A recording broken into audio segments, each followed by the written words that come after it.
Hello and welcome to Earth911 Sustainability in Your Ear, where we talk to people making a difference, trying new ideas, and helping humanity find sustainable options for the next economy. You know, awareness about the growing impact of climate change has reached a critical mass, and most people now understand it's important to act. The question is, how? Choosing low carbon and low environmental impact products, especially when we're buying food, which accounts for a third of human greenhouse gas emissions, according to the United Nations, can help consumers take important steps that protect the environment. The catch? We need a lot more information to make good decisions. Our guest is Alexander-Gillett. He is the Chief Executive Officer at HowGood, a Stone Ridge, New York-based company building one of the world's largest product sustainability databases called HowGood Latis. The HowGood team has cataloged more than 33,000 ingredients, chemicals, and materials, along with sourcing information, where the product is grown or made, as well as the environmental impacts associated with the food and other products. With that kind of information at our fingertips, we'll eventually be able to make fully informed decisions about what we buy based on how it contributes to climate progress. HowGood collects data from a wide range of sources, including the United States Department of Agriculture, Food and Drug Administration, the Agrobiodiversity Index, the Rainforest Alliance, and a dozen other public and private organizations that catalog parts of the total picture that describes the environmental and social impact of our products and services. The HowGood service is currently available to product manufacturers, retailers, restaurants, and other businesses. So let's find out how HowGood plans to get this information into circulation. You can find out more at howgood.com. HowGood is all one word, no dash, no space, howgood.com. Welcome to the show, Alexander. How are you today? I'm doing well, Mitch. Thanks for having me. Well, it's a pleasure to have you here and to talk about HowGood. You guys started working on this project back in 2007, which in retrospect was very forward-looking, considering what you were undertaking to do. What inspired you to think about building a database of product environmental impact information in 2007? You know, there was a lot of conversations going on between my brother and I, who's the co-founder of HowGood. Mm-hmm. And Arthur had noticed the amount of kind of ag reports that came out that were the same studies being done in different locations. He was living in England, would come back to the US, see the same study done here that was being done there, mm-hmm. same outcomes or similar outcomes, and starting to realize that one of the things that was slowing down improving our practices and our outcomes was the fact that we weren't centralizing the data and the understandings and getting the right understandings into the right people's hands.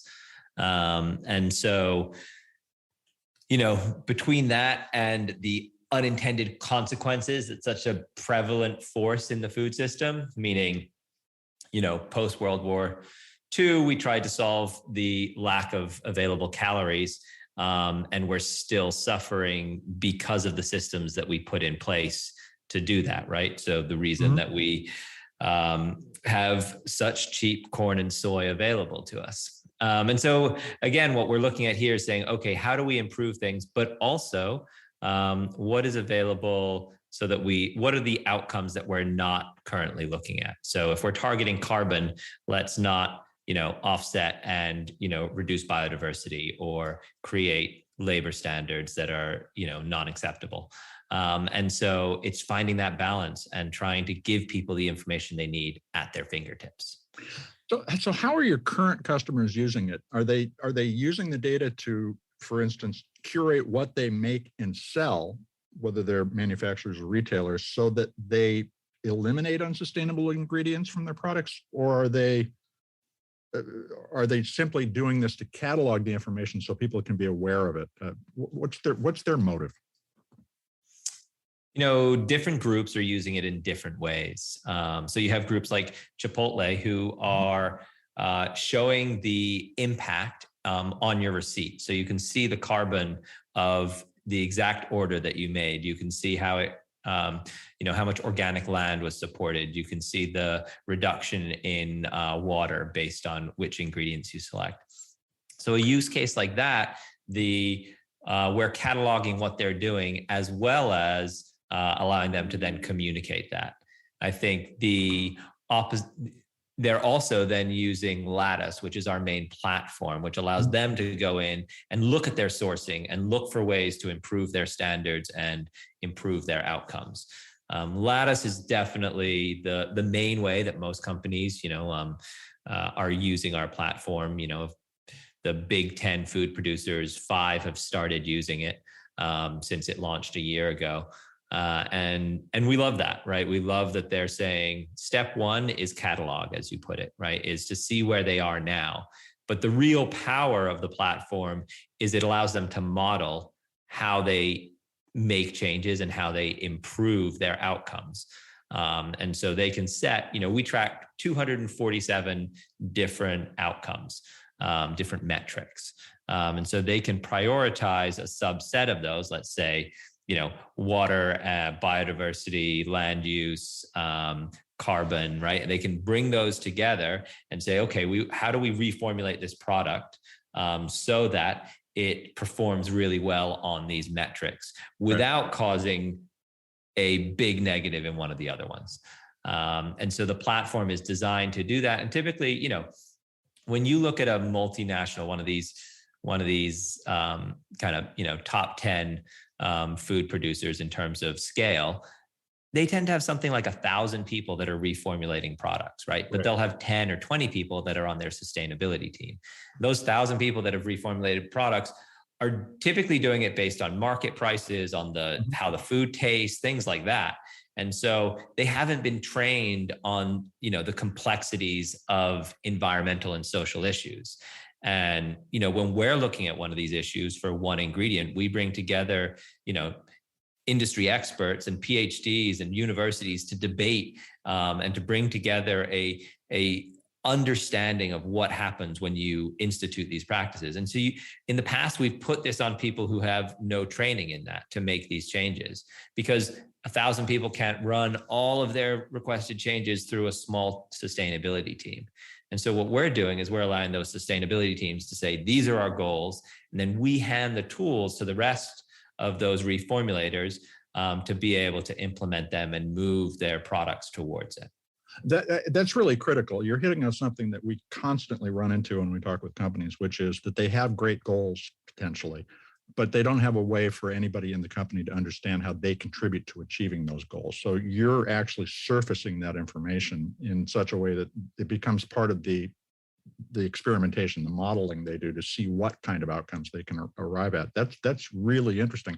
Would you describe what you're doing today as simply aggregating that information, or in a sense, are you also building the basis for product comparisons or product value assessments that might be used in new ways to even link environmental performance to compensation by members of those teams you were talking about a moment ago? Yeah, I actually pushed really hard on this. I'm very, I believe passionately that what we reward people for within companies gets driven forward, because if you say these are our goals, but you don't reward anyone for achieving them, they're saying, okay, you're saying this, but you're actually giving me my bonus if I hit my sales target, right? Mm-hmm. So I'll hit my sales target first, and then I'll see if I can do this.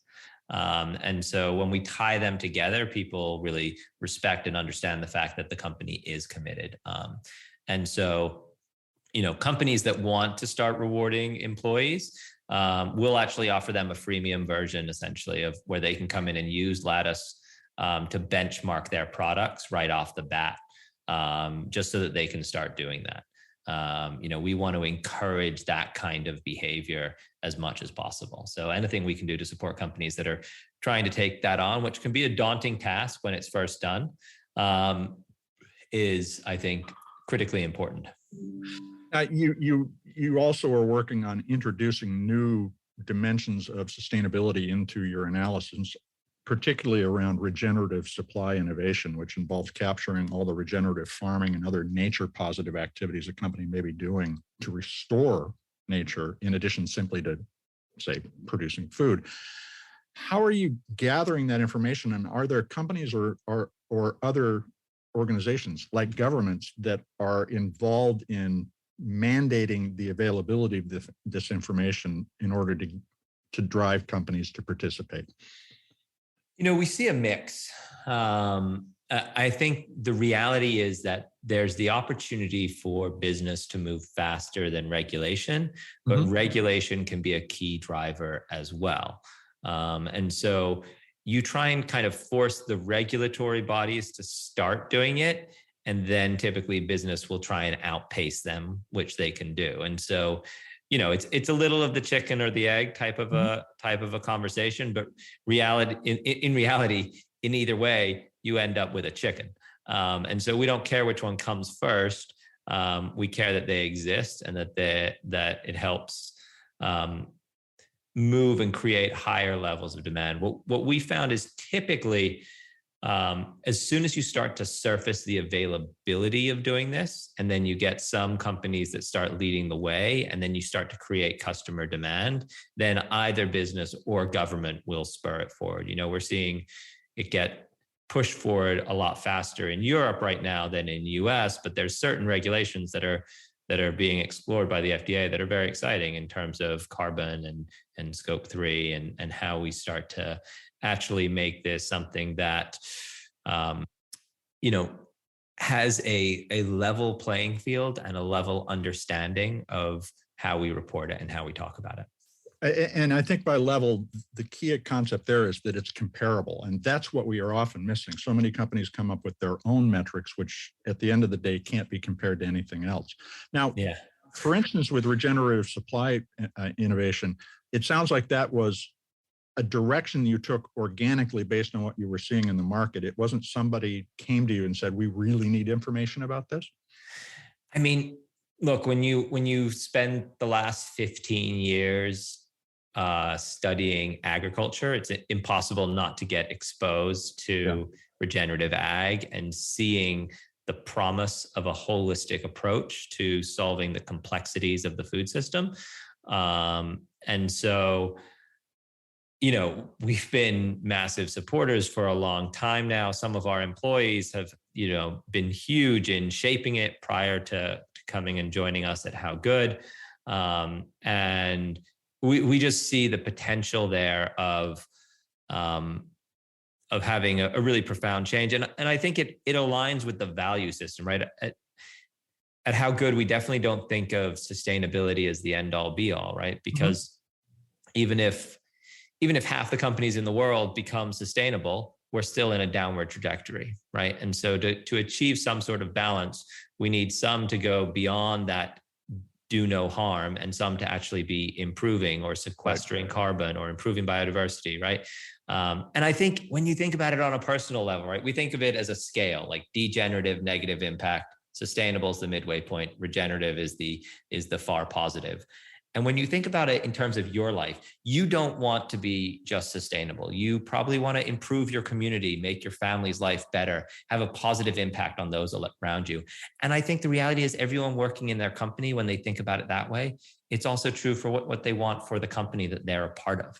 And so we want to help people achieve that. Well, you have some news today too, and I wanted to ask you about it. So far, you had raised $12.2 million in funding. Some of it came from Dannon, amongst others, but you have raised a new round, and you're announcing it today, $12.5 million, and it was led by an impact venture company, Titan Growth. Tell us about why you raised additional money and what you're going to do with it. The demand for Latis and the data has been really, honestly, inspiring, seeing the commitment that these companies are willing to make once they have that data available to them. In the past, we've always we've offered them the raw data rather than a product that makes it so that they can use the data. And as soon as we made it actionable for them, there's just been such a high level of demand that we need to be able to staff up and to be able to keep up with that and to make sure that we keep doing that at the standards that we have. We tripled our company last year. We'll be tripling again this year. It's a lot of growth. And it's really important to us that we do that while maintaining and improving upon the standards that we've done, because we feel like if we can help create benchmarks and standards in this industry that truly represent what's happening on the ground, it just has such a higher level of positive outcomes. Right. And so we want to make sure that that's being done right. And to do that, we need to scale. Well, congratulations on the raise. We're going to take a short break and we'll be right back with Alexander-Gillett of HowGood. Hello, we're back with Alexander-Gillett talking about HowGood, the HowGood Latis platform on sustainability in your ear. Alexander, again, congratulations on the raise. One of the things that you called out in the press release that I read about it is that you're working to better characterize Scope 3 emissions, all the very indirect emissions associated with operating a company, buying materials, and then shipping it around the world. How do you see the HowGood Latis platform aggregating Scope 1 and 2, the direct and immediately indirect emissions, in such a way that we begin to make Scope 3 estimates a tractable problem for business? Yeah, I mean, it's one of the most important things that needs to happen right now, because Scope 3 really allows you to see the true impact of your company. And I think one of the core components that we're doing here is that we can already do this for a subset of companies within our platform, and each company that adds on. So as we get more and more, food producers, CPGs in there, then it makes it possible for grocers to start to extrapolate what their Scope 3 impact is based on what they're selling in their stores, right? That type of bigger picture understanding and the ability to track and then make goals around that is going to really help accelerate the pressures on the companies producing the food to do it in a way that is less intensive on carbon, right? And so I think the fact that we can already do that at 1 and 2, and that for certain companies who have the data granularity, we can do it to 3, is a really exciting milestone. And the way that that'll scale up over the next year is hopefully going to help have a profound impact on the industry in terms of, step 1 of benchmarking where these companies are, and then actually starting to really aggressively go after that low-hanging fruit, and setting certain clear and actionable targets. So I was curious, how do you validate the claims being made by the companies entering data in the database? Do you require, for instance, that there be a life cycle assessment document that your team can review? Yeah, it really depends on how the data is being used. If a public claim is going to be made, or if it's something, one of the things that we do is we power a whole subset of claims for grocers. So in their online space or in store, they'll be, good, great, or best for the world, or below our standards. If they don't meet any of those, they'll also be whether something's climate friendly or a subset of other ones. And for each of those, the documentation and proof has a very high bar, and it depends on the given attribute, but you basically have to be able to demonstrate without a doubt that you've achieved that. Versus if internally you're trying to measure and understand your impacts, you don't necessarily need that level of proof, right? We'll take your claim and your word that you are doing that for your own internal understanding. It just wouldn't be then at a publishable level. So if you want to put, we can power people putting the carbon impact of an individual product right on pack, right? Mm-hmm. But to do that, we look at it at 8 levels of data granularity, and you have to get all the way down to level 2 to be able to do that. So as you think about what we currently report, are there issues and topics that we should be addressing with more information? What kinds of ways can we improve our understanding of product life cycles based on all the years you've been thinking about it? I think one of the big things that we have to start to measure is not just what's produced, but what's stored. Moving away from, LCAs were originally designed for factories, right? And they're not perfect for the food system. There's complexities in there that aren't captured, but are also only just now starting to be understood by scientists as well. Right. And so building those complexities in as we have a concrete understanding of them is going to be core. We want to demonstrate that our platform goes beyond an LCA. While an LCA is incredibly valuable and important, we want to look at, hey, what's the next step in evolution of understanding the complexities of carbon in this manner? So do you now start to factor in a manufacturer's net zero pledges, how they treat labor, and other things into the reporting? And are you seeing companies wanting to find and share that information as well? Yeah, we don't incorporate pledges because they don't guarantee action. I think companies have committed to preventing deforestation, every 10 years for 10 years from now for the last 40 years without, substantial progress on that. And so while I love a pledge, because I do think that it helps a company understand what they're trying to do, what we do is we reward outcomes. So when they're trackable and measurable, we'll build them in there and then they can start to report them. Now, a pledge would show up in our platform as a goal. Okay. Right. So we'd show where they were on a carbon or a, deforestation or a different, right. They'd see their score and they'd see where they want to be by a given date, and then they can track their progress towards that. This raises a question that we've talked about with a number of different business leaders on the show, and that is a lot of brands fear transparency because it requires that they acknowledge their fallibility, and brands like to be perfect. Do you find that companies are becoming aware of the benefit of transparency and making changes in the way that they communicate about what they're doing internally? Yeah, it's been a really interesting shift for me in watching how some of the biggest players in the world are actually starting to talk about this. Being in a room of CEOs of some of the largest food companies, and them referring to a lot of this as pre-competitive or essentially being something where they have to work together, to the point where they're sharing documentation where what's getting in the way is, trying to make sure that they couldn't be accused of doing any collusion, right? Mm-hmm. It's very funny to be in the room and have no insight into that and wanting them to share kind of deep level impact analytics with each other. And, when lawyers are having to step in and say, like, can we do this?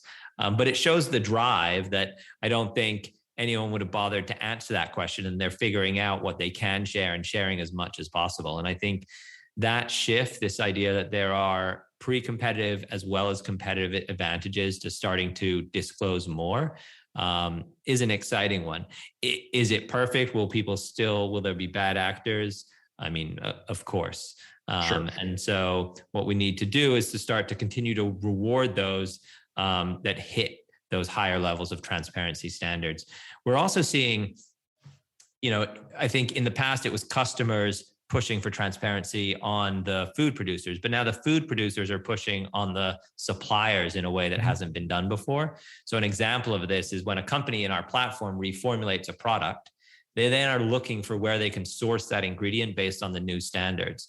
And so now the ingredient suppliers have started coming to us, and they're inputting all of their data into the back end of our platform. So you can say, oh, I can get this from this supplier.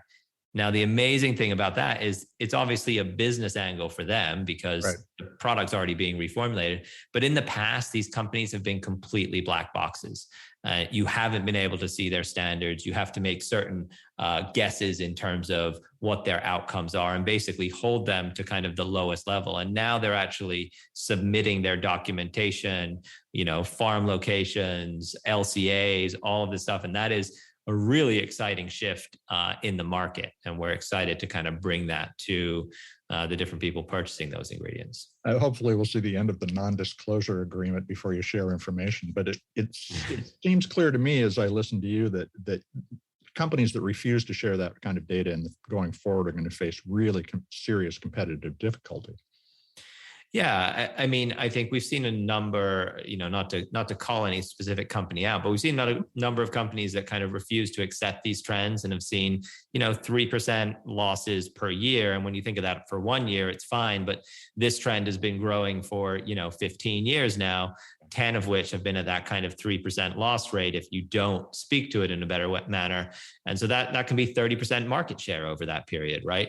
And so, it's a hard adjustment for a lot of companies to make culturally, but it's the ones that have moved faster on it are doing better and better. You see Unilever and what they're committing to in terms of carbon and putting that on their packaging. Like, there are some of those products that are not going to look pretty because of that.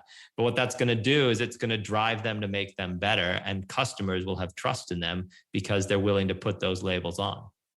Well, so that brings me to the last big question I have is, do you go toward the consumer with this information? Is that part of your business plan to surface this directly to the consumer, or do you need to partner and build a lot of additional relationships to provide a consumer-facing experience of HowGood data? So we have a consumer-facing one that's free. There's a HowGood App in the App Store, and as something no founder should ever say, I wouldn't particularly say you should go out and download it, right? Not because it won't have remote interest to your average person, right? Like, you can go and you can probably scan a few products in your home that you're very curious about and understand the why it gets a certain rating and certain very specific metrics. But the reality is that for most people in a grocery store, right? Let's take an example of they're buying milk, right? You're typically picking between 5 milks, okay? And the average person making that choice takes 15 seconds to pick the one they want. Yep. Now, our app, when you scan a barcode, is one of the faster ones on the market. That process to look up one product takes about 30 seconds. So now you're saying, hey, take 2.5 minutes on those 5 milks rather than 15 seconds. And that's not how innovation tends to work very well, right? We're asking the consumer to do more work than they really have time to do on an ongoing basis. That said, we have some amazing partners who are, Giant Landover in and around DC. They have 168 stores that have literally printed their sustainability scores directly on their shelves next to each of their products, as well as different sustainability attributes. And I think that's a way where we can really start to move the needle, because it doesn't slow you down at all, right? So you don't have to understand the difference between, if you're in the egg aisle, you don't have to know the difference between cage-free, free-range, free-roaming, certified humane, and USDA organic eggs. You just see it on a scale of standards not met, good, great, or best for the world, right? And I think that's a key component to starting to kind of simplify, remove some of the, when people don't know which standard is higher and there's a standard on every single egg, it erodes the trust in the fact that some things are actually different than others. And so simplifying that, making people's lives easier in that manner, I think is a key part of what we need to do. And that's really, that's the challenge of the information age. We have so much more insight into the world around us, but how do you surface it in the right moment? And to your point about publishing all this data, it really comes down to changing a habit. And you make that choice about milk one time differently, and that becomes your new habit, if in fact you're satisfied. So it's a problem of segmenting the questions in such a way that it becomes useful, actionable is the word you used earlier in the conversation too, for the consumer in the moment that they decide to reconsider their milk choice. Exactly. So it does sound like there are a lot of opportunities for you to work with others to provide the information in the right context at the right time. Yeah, I think what I try and tell people is, look, we have the best ag data in the world. And the question is, where do you need it, right? So different companies need it at different points. Chipotle wanted to communicate directly to their customer to demonstrate how they are differentiating themselves, right? That's different from how a grocer wants to use it. It's different from how a CPG and how an ingredient supplier. But as long as we're starting to bring them all together to share that data, we're going to start to improve the system. So what do you imagine HowGood's business will look like in a decade? What role in the market will you be playing if you've successfully executed the strategy you're pursuing? I mean, when someone asks the question, like, is this product regenerative or sustainable, or what's the impact of this product? We want HowGood to be the name they think of to answer that question. I think that can be from ESG and the SDGs all the way down to a farmer who's looking at his own farm and trying to figure out how he wants to set it up.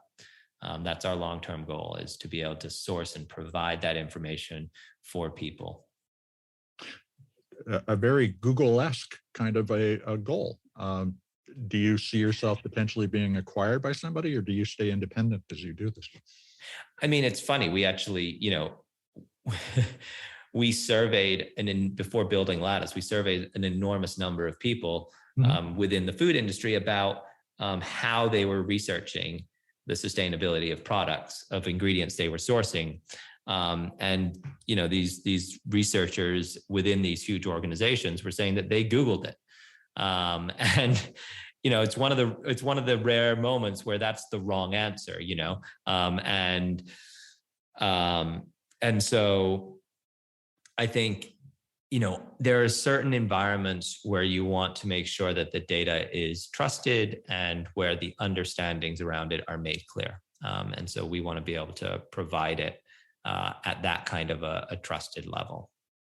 It's interesting. I mean, what you're describing is a sort of a resurrection of the role of the press or any third-party independent source of validation, something that in a lot of ways we've abandoned because so much information was accessible. Now we're starting to revisit the quality of the information. So it's really encouraging to see what you're working on, Alexander. Yeah, I mean, I think that's right on. If you Google packaging, right, to like, you want to have like lower impact packaging, the first thing you hit on might not be the most important, right? It might be. You might happen to get lucky, but it could be an obscure but very popular source instead. And so, yeah, it's getting past that. It's getting to look at the holistic picture. And so I like the way you put it. And I think the more that we can create that transparency, both in and trusted nature, both within the reporting realms of HowGood and the reporting realms of, what you're doing, the better. Well, Alexander, thank you very much for taking some time with Earth911 today. We appreciate it. Thank you, Mitch. Please do come back and keep us up to date on what you're doing. Will do. We've been speaking with Alexander-Gillett. He's the Chief Executive Officer of HowGood. It's a company building the HowGood Latis database, product sustainability information that business and consumers can use to make better decisions about how to source, make, and use the products that they purchase, particularly food. The conversation we were having at the end there about the role of information in all of our decision-making is really important for all of us to keep in mind. It's overwhelming how much information we have available today compared to 20 or 30 years ago about how the world works down to the atomic or the subatomic level. And it's important for us to begin to curate for ourselves what's relevant to our concerns and our goals. And if our goals are to improve sustainability, which may integrate issues like reduced CO2 emissions and reduced water usage, as well as equitable labor practices, we have to decide what those targets are and find the right information to help us make decisions that get us there. Set a goal, measure our progress, and continue to improve. That's all we can do as a society. And when we are told that we have to turn on a dime, it's important to remember that the dime is a whole series of small steps, not one moment when everything changes. So if you take a few minutes and learn more about your product choices at the store and visit HowGood to do that, I think you're going to find that you can start to make a material difference in your day-to-day life, and it will help you and the people around you make more sustainability progress together. This is Earth911, Sustainability in Your Ear. And as always, we hope you're going to share these ideas so that all of us can get together and create less waste. There's 185 different podcasts full of information like this. We hope you'll share them with your friends, family, and the people you work with. We're going to be back soon. In the meantime, folks, take care of yourself, take care of one another, and let's all take care of this beautiful planet of ours. Have a green day.